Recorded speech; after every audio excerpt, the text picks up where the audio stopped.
back to 101 Sports. I'm now joined by our hard-hitting NFL experts Stephen A. Harris and Justin Beagle to decide which teams need to step into the panic room and which teams can relax for a little while longer. All right, let's start with the New England Patriots. Continues to lose playmakers on offense, and their top three receivers now Julian Edelman, Kimbrel Tompkins, and Matthew Slater.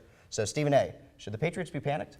I'm hitting the panic button on this one. Julian Edelman is their best receiver. That's not looking good at all. Danny Amendola just keeps getting hurt. Walker's not coming back. Hernandez isn't getting out of jail. So it's looking pretty ugly for the Patriots receiving core. You see, I'm a little bit optimistic for the Patriots. I'm going to calm down right now.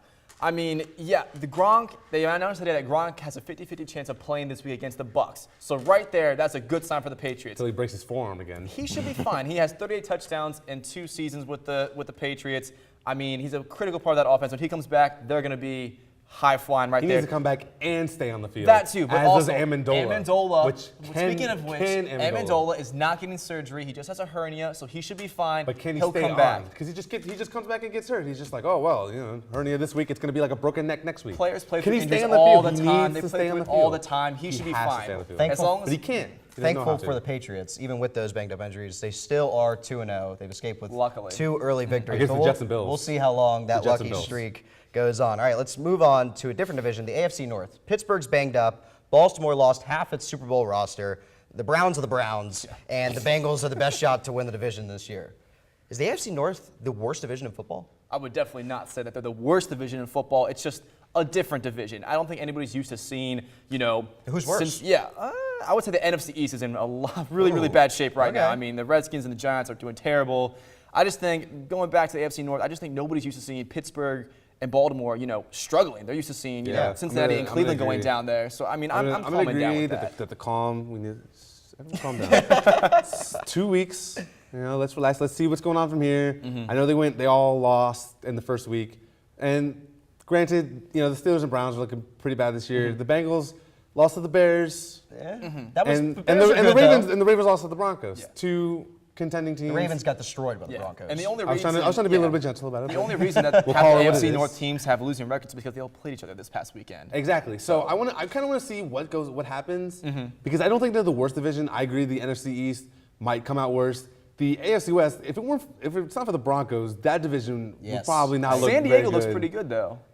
Again, we'll see how long. I We'll wouldn't put my money on them let's see. just yet, We'll but see how yeah, long I San Diego. can't trust Phillip Rivers to go through the season. Okay, so the NFC North can take a breath. But let's go to Houston. The Texans barely escaped with a victory, with a huge comeback victory against those same Chargers we talked about in Week 1, and then barely beat the Titans in Week 2. And now Arian Foster upset with his lack of carries. Is it time to panic for the Texans? Excuse me. Again, I'm going to hit the calm button because look, That's why you Arian play. Foster Zen. Exactly. Hit the calm button. All right, there's a reason you play 60 minutes. There's a reason why it's 15-minute quarters, 60-minute games.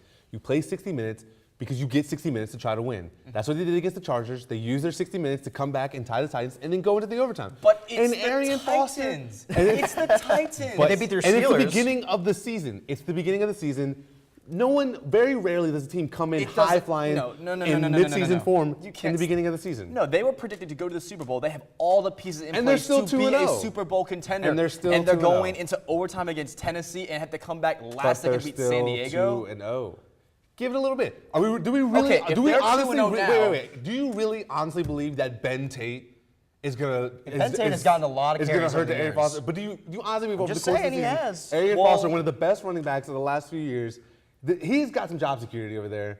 He's gonna look fine. Everyone just needs to calm down in Houston because he knows what he's doing. Okay, they know what they they're can doing be down calm there. now, but come the end of the year when they're in the playoffs, they're going to lose in the first round. They have they have 14 more games to try to get it together rather than become that Super Bowl contending team that everybody thinks they're going to be. It's panic now or there's panic a reason later. you play 16 games. There's a reason why they're 60-minute games.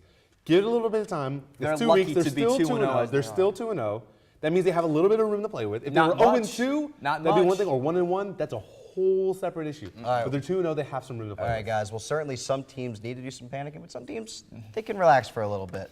But Jake is now over on our side set with our NFC crew, and they're about to make some bold claims already in the young season. Jake?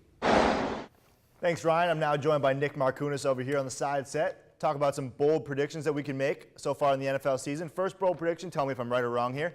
The Chip Kelly experiment in Philly is a great success, and it will lead them to a record over 500. No? Absolutely wrong. Okay. I don't see how it can be a success. Maybe, all right, let's define success. Maybe success, and that'll be more than 4 wins that they won last year, so that could be a success. I don't see them winning more than 8 games. I could definitely see them 8-8. And for the simple reason that this isn't college anymore, Chip. Your roster is cut in half practically. You know, college, you can have upwards of 100 players on your roster, which really works well for his high speed. You'll need a lot of fresh bodies. That's cut in half, 53 men on the active NFL roster. And then the season's longer. You have 16 games compared to maybe 10 or 11 in college. And I feel like that's just going to catch up over the course of the season with these Eagles players, and they're going to be tired by the end of the season. I see this team going 8-8, not above 500, just at it. No. Yeah, fair points. Their offense, though, it is running close to 100 plays a game, which is very impressive. Definitely. Next bold statement, Colin Kaepernick is a lot better of a quarterback than people are giving him credit for, and he will win Offensive Player of the Year and take the Niners deep into the playoffs. Yes, no, yes. Yes? Yes, no, yes. I feel like he is definitely a better quarterback than people are giving him credit Okay. for. Showed a little bit of regression this week, obviously, against a very tough Seattle defense. But for me, that's the thing. Seattle probably they're going to face them again, but that's might be the toughest defense they play. They play a lot of teams that don't have as tough. They play Jacksonville, New Orleans, Washington, St. Louis, Tennessee. A lot of defenses that he can definitely do damage against, maybe have similar performances as week 1. I feel like maybe not win the offensive player of the year. I think Manning might be very much on pace for that so far this season. But definitely, I think he's got a deep playoff run in him. Yeah, These well- 49ers, great defense behind him, and running game, I think they definitely can make noise in the playoffs. Well, so far, Colin Kaepernick has been very impressive in that first week. Not so much in the second week, but he'll pick it up.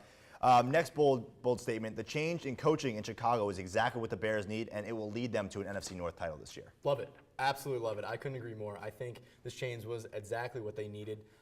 They've pulled they've pulled out 2 very close wins these past 2 weeks. Their defenses look solid. Their offensive line, which was a big concern last year, has looked much better. Only gave up 1 sack last week. Given Cutler time back there, picked up Martellus Bennett, the black unicorn, has had immediate impact, scoring touchdowns in both games and being a big factor.